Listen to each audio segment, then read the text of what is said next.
Whether you're getting ready to move or just want to get rid of some of the clutter that's been building up around your home, downsizing can be an intimidating process. But our next guest assures us it is doable. And more than that, it's actually fun. In fact, the hardest part is just getting started. Well, Jen Baxter is the author of the new book, Live a Fast Life. Today, she's here with a few rules to get you going quickly and easily. Hello and welcome to the show. How are you doing today? I'm good. How are you guys? Great, thank you. I think it's true that downsizing can feel like a daunting process. You think, where do I begin? So you've got some advice to help us make this a doable process. Your first bit of advice, work in small chunks. Yes, this is a big one because I think, like you said, I think people kind of look at the big picture and they just get completely overwhelmed and then they don't even want to do anything.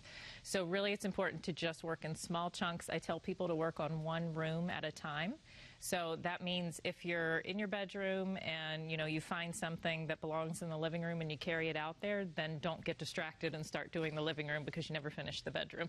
So just, you can take it to that room and set it down, but just work on one room at a time and don't overwhelm yourself by trying to do too much at one time. I even think if the room is still too much, do one drawer. Or one section, exactly. Yeah. Especially like, in your bedroom, your closet is going to take a ton of time just for that. So just do your closet one day and then go through your movies one day and go through your books one day and just kind of do it in small bits.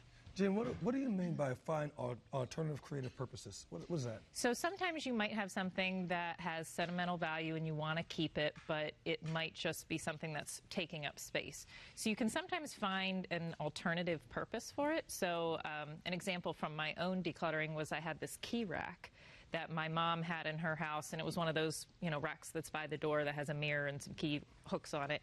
And I didn't really have a purpose for that, but I wanted to keep it because it was my mom's. So a crafty friend of mine, I did not do it myself, but a crafty friend of mine changed it into a jewelry rack and just painted it and put some more hooks on it, and then I could actually use it, but it still was my mom's rack. So things like that. Sometimes if you have like linens or like old t-shirts that have sentimental value, you can actually turn them into pillows or pillow covers or quilts. So just finding another way to really purpose those items. Bring new life to those things. Yeah, okay. Right. The next point when you're decluttering, and I love this, it's not about usefulness. Right. Because we do get hung up on that. Like, why would I get rid of this perfectly good can opener? Right. Maybe because you have 7 others. Exactly. Right? Is that your point? Yeah. And it's a idea that I think a lot of people kind of struggle with because that's what they think when they pick something up. They think, well, is this useful?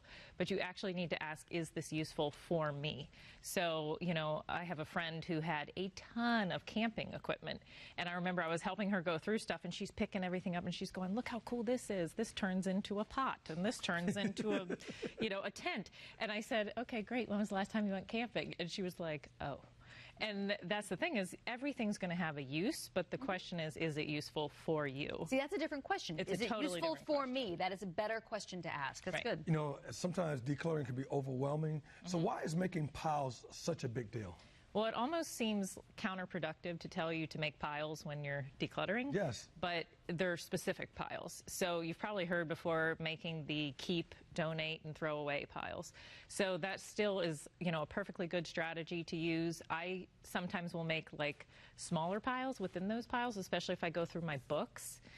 Sometimes you have books that you really truly want to read, so you don't want to get rid of them, but you haven't quite read them yet. So when I did my downsizing, I made sort of a short-term keep pile. And so that way they were right in front of my face. I put it on my nightstand. I would go through those books, and as soon as I read them, then they got donated.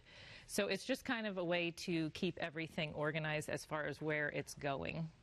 That makes sense. You also say don't clutter when you're emotional. Yes. Why not? Well, decluttering and downsizing can be an emotional process anyway, so you really don't want to try to do this when you're, upset at your husband or upset at your kids, or especially if you're sad, if you're feeling very sentimental and very sad over maybe somebody that passed away or a friendship that's ended or something like that.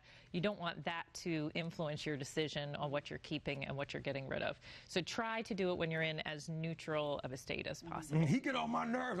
I'm going to get rid of everything he ever gave me. It's gone. And then you might regret that later. So Yeah, have a sense of neutrality. Right, When you're right. decluttering. Good stuff. By the way, Jen has a free jumpstart guide on her website.